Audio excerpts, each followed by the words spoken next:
I'm Sarah Kelly. Welcome to the program. Poland has suggested that it will no longer provide weapons to Ukraine.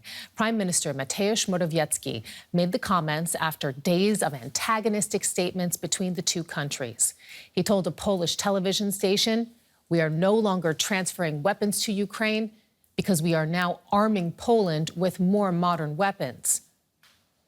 Now, tension was sparked by the Polish decision to ban imports of Ukrainian grain.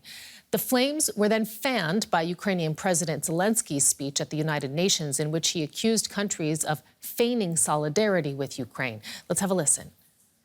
And it is alarming to see how some in Europe, some our friends in Europe, play out solidarity in political theater, making thriller from the grain.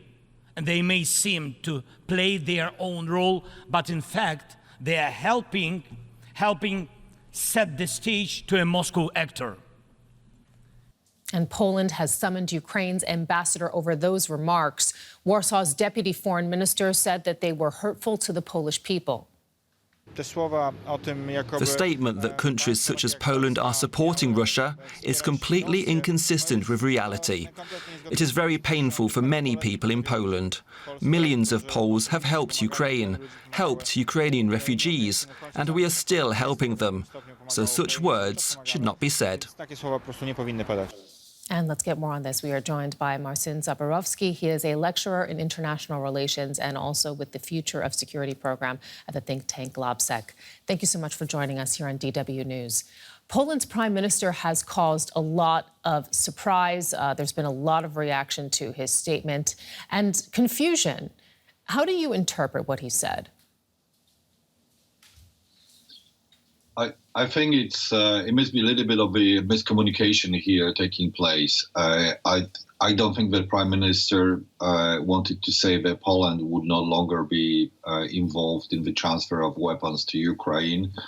He just, I think that what he wanted to communicate is to say that the weapons, the Polish weapons, will no longer be transferred to Ukraine because whatever the post-Soviet, ex-Soviet weapons Poland had on its disposal, they have already been transferred to Ukraine.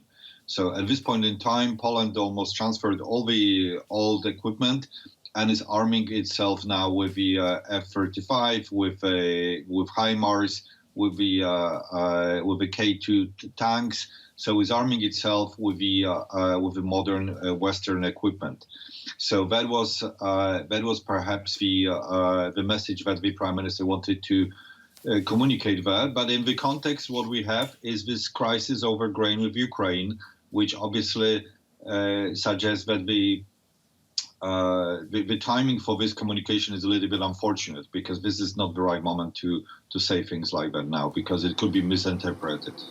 Remind us about the crisis over grain. I mean, this has a lot to do, actually, with the Black Sea grain deal being blocked by Russia, or rather no longer renewed, you know, and the pricing of grain as it's heading to Europe. Tell us a little bit more about what's been happening and why these tensions erupted in the first place.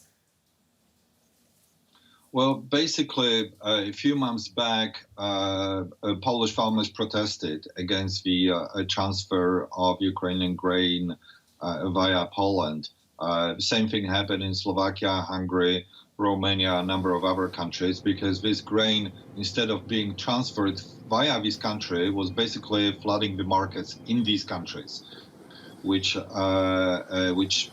undercut prices for the domestic farmers.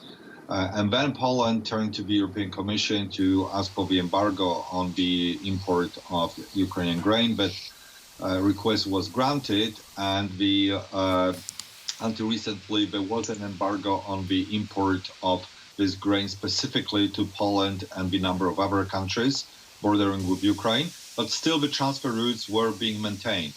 And what Poland is, now this embargo ended, and Poland wants to continue with its embargo. And it's saying it continues to ensure the transfer of Ukrainian grain via Poland, but it does not want this grain to end in Poland itself. So that's in a nutshell.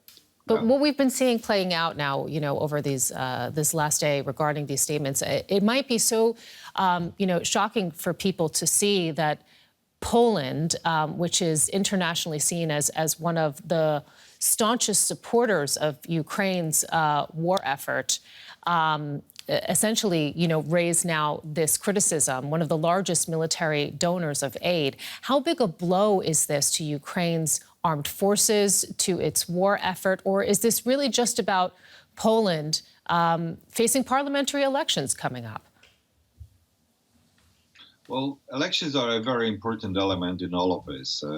So clearly, now we are in a period in which parties are competing for the label of protectors of the countryside. And the countryside was very unhappy about the influx of cheaper Ukrainian grain and other foodstuff from Ukraine. So we cannot dismiss this argument. It is a very important one. Clearly, elections are contributing here to the rise of tensions. And we probably will see a quick resolution of this issue straight after the election, which are due on the 15th of October.